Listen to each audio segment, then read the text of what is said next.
Hello, my name is Hemal Gurusingha. I'm presenting the Community Connect program in Vishvavahini TV today. I have with me Professor Asoka bandarage to talk about her latest book, Crisis in Sri Lanka and the World. So I'll show you, which was published in 2023. Good afternoon, Professor, and welcome to the Vishvavahini TV. Good afternoon. It's an honor and privilege for me to be here, and thank you for the opportunity. Professor Bandarage is a sociologist who completed her PhD at Yale University, and since then she has lectured and presented courses in a wide range of subjects such as Asian studies, women's studies, environmental studies, global development, international relations, public policy, Buddhism, and philosophy.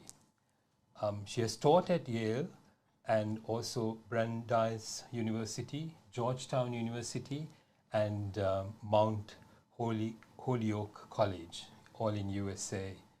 Before this latest book, Professor Bandarage has published books on colonialism in Sri Lanka, the separatist conflict in Sri Lanka, women, population, and global crises, and also a book titled Well-Being, the Middle Path to Environment, Society, and the Economy.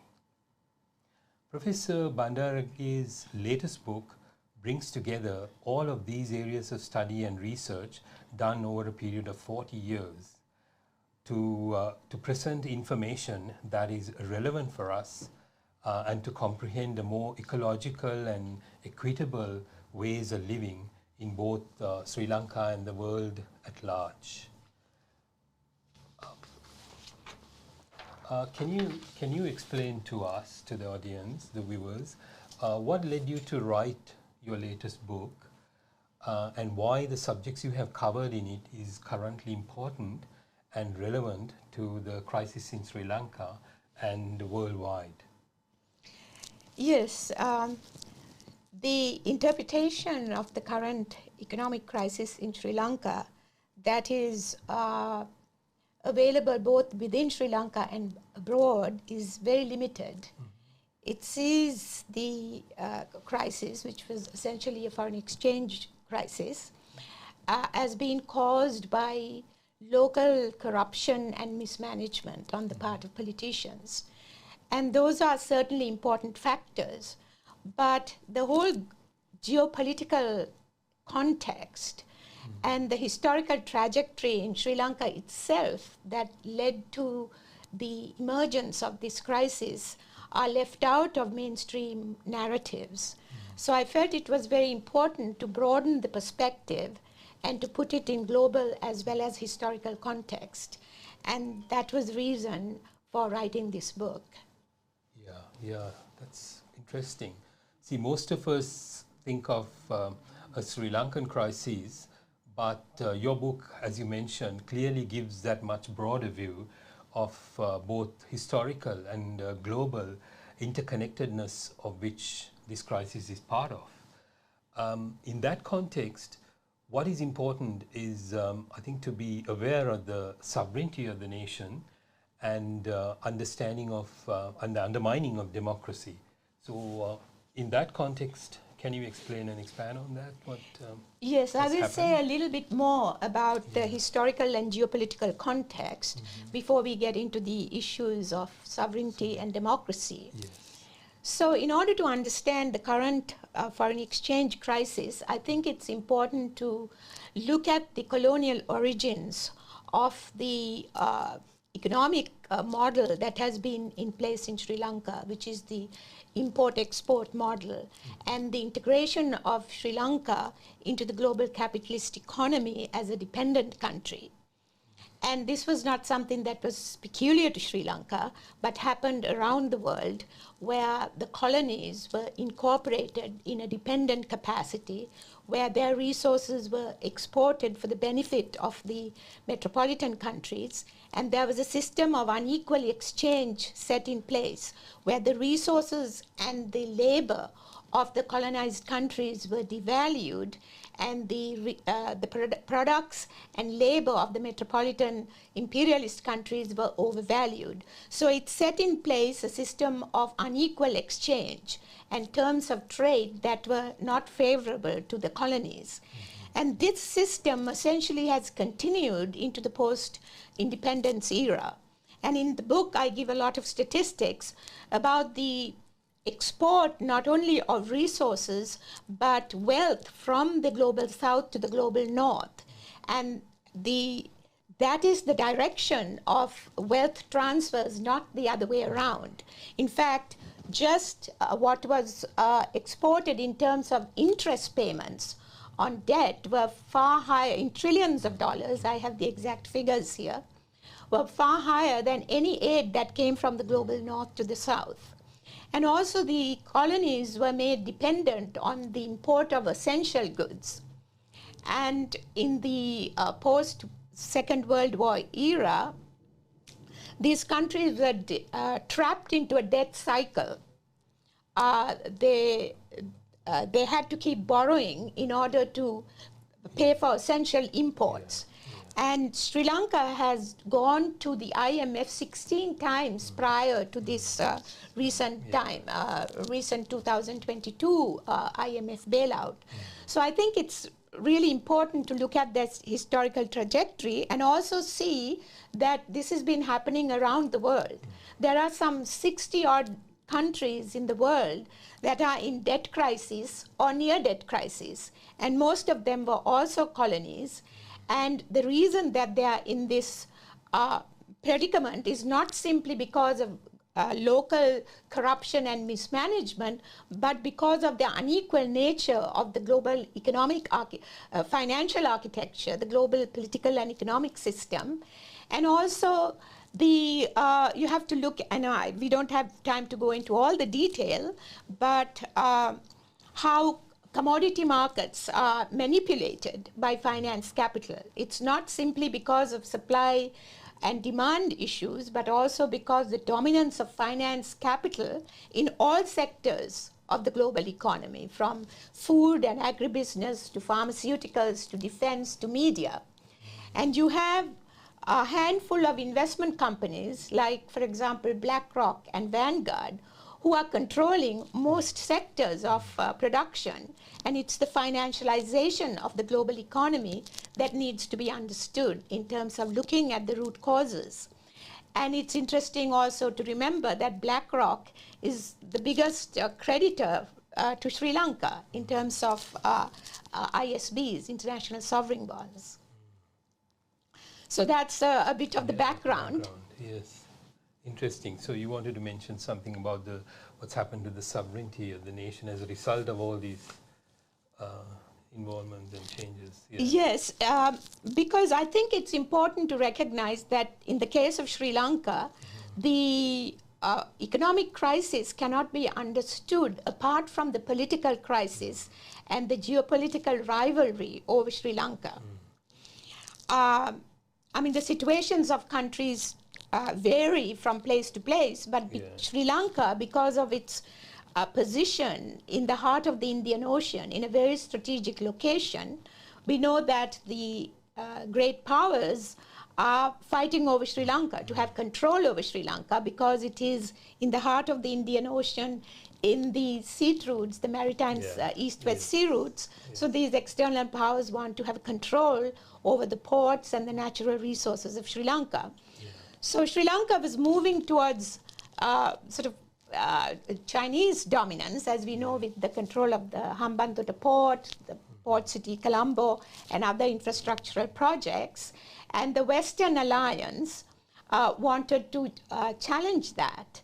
So we've had the Indo-Pacific strategy led by the United States and the so-called Quadrilateral Alliance, which constitutes not only the USA, India, and Japan, but interestingly also Australia, which I think would be of great interest to your audience. Yes, that's right. So this economic crisis also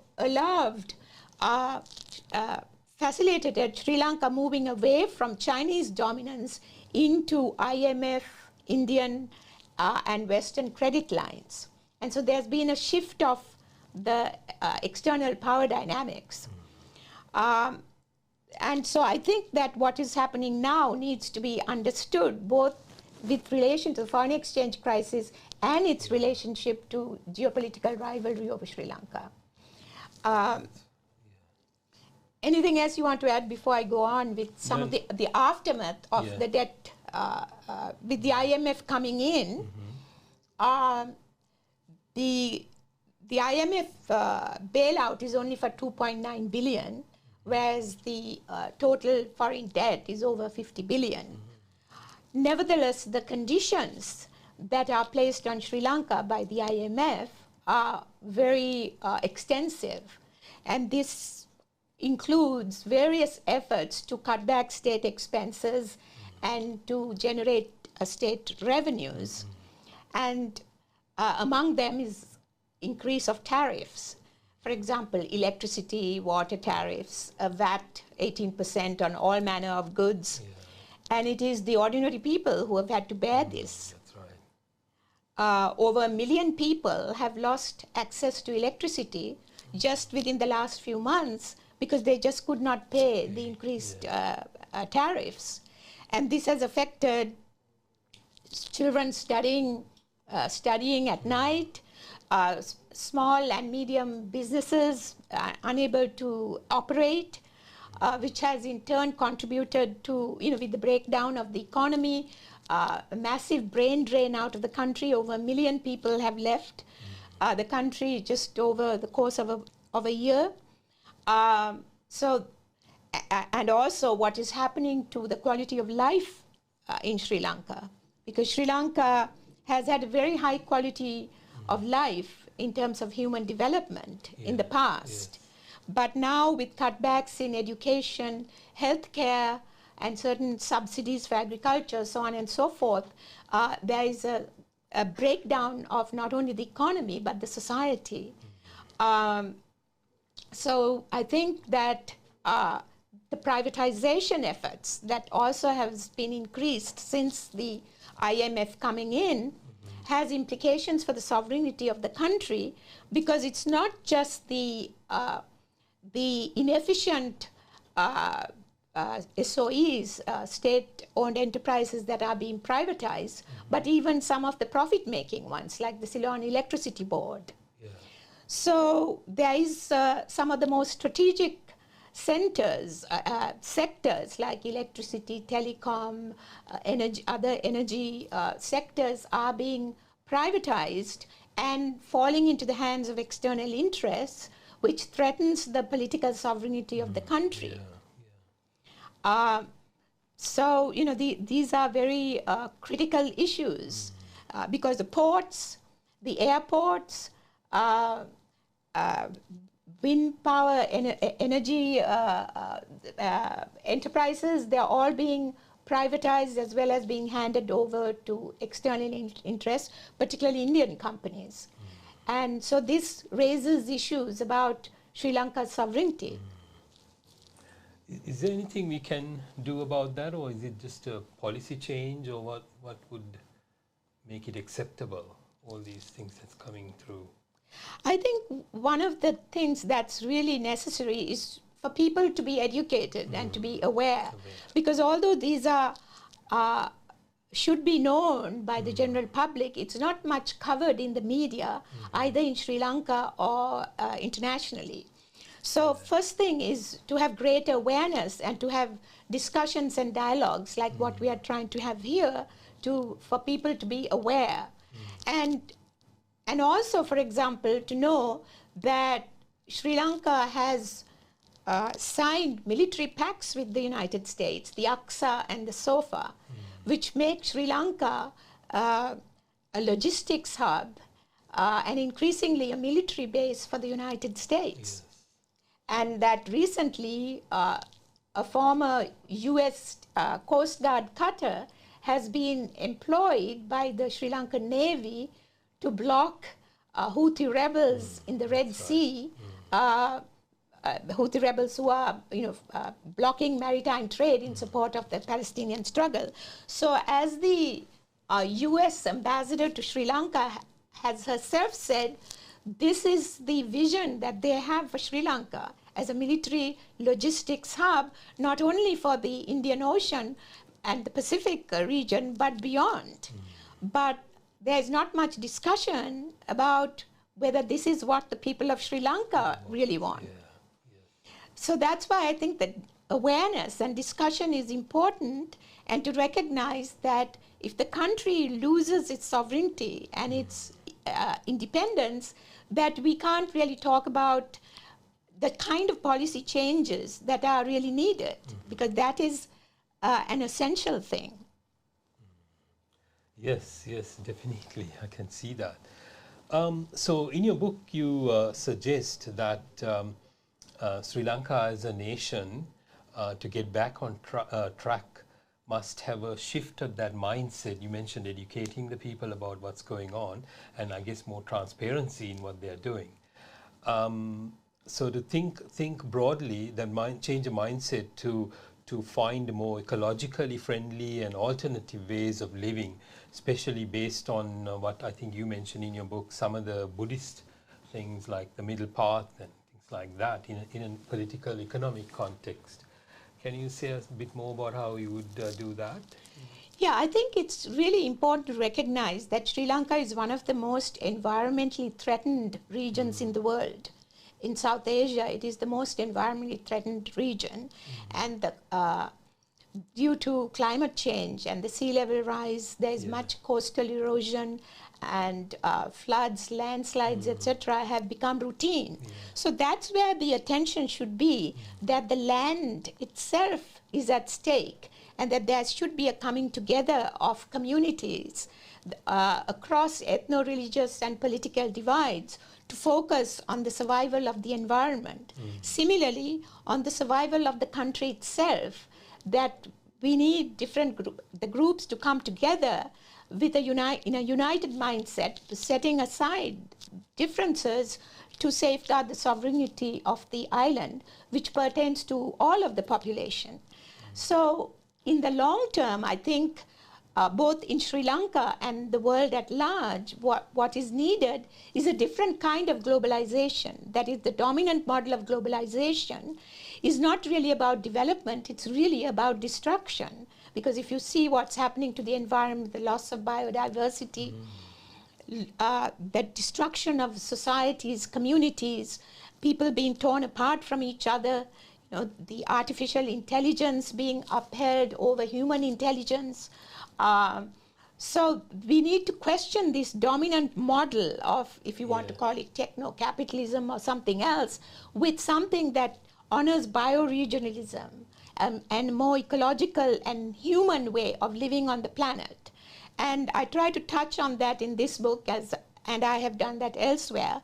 So Sri Lanka has to become part of that dialogue, as well as more immediately the need for non-aligned movement, the need to safeguard the Indian Ocean region as a zone of peace.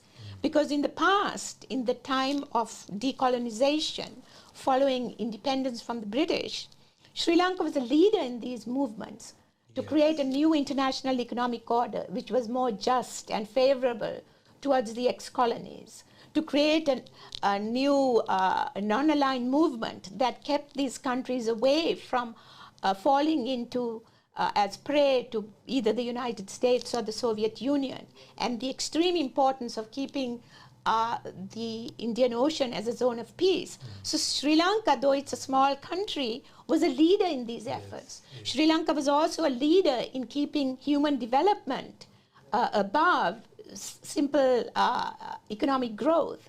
So I think it's important, even though Sri Lanka is really downtrodden at this time, to look at just even the recent past and recognize the great achievements of the country, the resilience of the people, and not to give in to this sort of doom and gloom scenario that it's all done with. I think there's got to be more wisdom in terms of people coming together to both within the country and around the world. Yes, yes. Do you think there is lack of vision in this, lack of people not understanding this and coming together? And there still seems to be many divisions and policy, in terms of policy changes. Yeah, I think this is not just peculiar to Sri Lanka. If you look at the United States and many other countries, you see that people are so divided, and there are actually efforts to keep people divided and deflect their attention away from the root causes of economic inequality. For example, the fact that a very tiny minority of people in the world, less than 1%, control over 99% of the wealth in the world.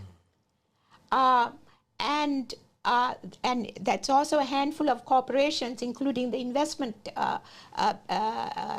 companies that I mentioned before, that has the real economic and political power. And people are pitted against each other, and they're fighting with each other, not just in Sri Lanka, but around the world.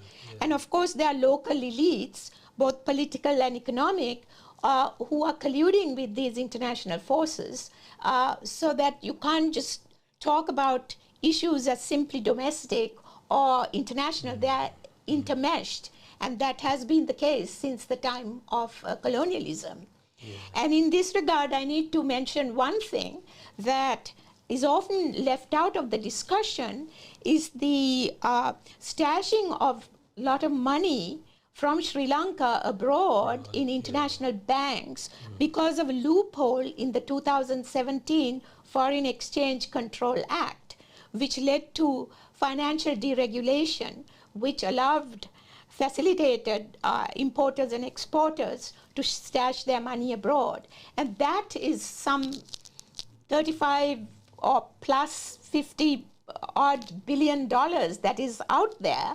And this has been documented not just by local analysts, but by international institutes like Global Financial Integrity. They've called it misinvoicing plunder. Now, if that bill is amended and even a fraction of that money is brought back, some of these foreign exchange problems could be addressed. And this should be part of the plank of any new leadership or administration that is coming into power in Sri Lanka, as well as the call for making sovereignty the focus of any kind of a new agenda, making the Indian Ocean a zone of peace, and also the upholding the non-aligned movement. Yes, I think it's really important that this time you had written this book and you brought out into the open all these issues, and to try and educate the people and policymakers to see whether they will in the future have ideas about changing and introducing good governance and looking after the democracy that is there, introducing transparency, all of that stuff. But underlying all of that is the situation of poverty that this crisis has done. If you focus back into Sri Lanka, I would say a lot of people are struggling with economic issues. So I'm not sure whether that is the priority focus of our leaders at the moment, while all these things happening that is impacting Sri Lanka, but is outside of external to Sri Lanka, they're still trying to grapple with those issues. So so I don't have a solution for that, but I'm just wondering what you think, where the priorities lie, and whether we should take a slowly step-by-step approach to doing this, and whether this is a long-term plan that we should try and implement. Yes, I mean, it is part of a global effort because, as I said, and I pointed out in the book, this is not just happening in Sri Lanka, because there's a grab of natural resources and human resources by a small elite around the world by corporate elite. And what is happening in Sri Lanka is part of that grab of resources and the increasing inequality and concentration of wealth. So to some extent, these issues cannot be addressed simply locally, but at the same time, since that is a sort of a long-term approach, that there are sort of immediate issues in Sri Lanka that needs to be addressed, including poverty. So if tariffs and VAT and so on are affecting the poorest populations most harshly, then need to find ways of bringing in revenues that doesn't put the onus, the burden of debt repayment on that class of the population. That's why I mentioned the importance of amending that particular legislation, which could potentially bring a certain amount of the capital reserves back to Sri Lanka. And also a leadership, that is able to stand up to external powers and to use Sri Lanka's strategic position to its own advantage. Which is not to say that there shouldn't be any external intervention. I mean, given Sri Lanka is a small country and we live in a globalized world, you do need to have external relations and to have harmonious ones. But to have a leadership that can really have more of a nationalist interest in mind for all the people in the country is really necessary. And this is particularly the case with regard to dealing with India and the United States, that have become even more aggressively involved in Sri Lanka since the economic crisis. So in terms of leadership and also a good political structure, do we have those in place? Do you think that we have the capacity to implement changes that is needed and do the right thing? Yeah, I think so. We have to believe that the country people are resilient and that they can see through all the confusion and the chaos, because there's been so much of it that sometimes it's very difficult to see through that. What are the important things, what is really happening? And if people can put aside all these many differences and focus on the needs of the country and the people at large, that they can move in the right direction, and you can't just give up. And there are lots of movements and organizations around the world which are struggling with the same issues, but oftentimes their efforts are not really given much attention in the media and social media and so on. I mean, for example, there's a movie called Tomorrow that I have often shown in my classes, and it's about efforts to create more sustainable and collective ways of living in the world. You don't have to call it Buddhist or any other, use any other terminology, but it is about environmental sustainability and more collective, shared and responsible ways of living in the world. So those kinds of changes are needed both at the global and the local levels. Okay, very interesting. Well, thank you very much. Is there anything else you'd like to add, do you think I'm not covered, or what's in your book that you would? Well, just thinking about the non-aligned movement and its importance for Sri Lanka. And it is unfortunate that India, which was a leader of the non-aligned movement, has not really taken its rightful place in the world. And as an emerging Asian power, that if India were to take leadership in the non-aligned movement and not take sides in the so-called new superpower struggle, that it would also give more hope in terms of partnership, in terms of the Indian Ocean as a demilitarized zone. So these are discourses that we need to engage in as part of the South Asian region and the Indian Ocean region nations. Well, thank you very much, and I wish you success in presenting your views in future forums and raising awareness among all people, both in Sri Lanka and abroad, to these crisis issues that have led to crises and so much human suffering. Hope we can do better. Thank you very much. Thank you very much. I really appreciate the opportunity.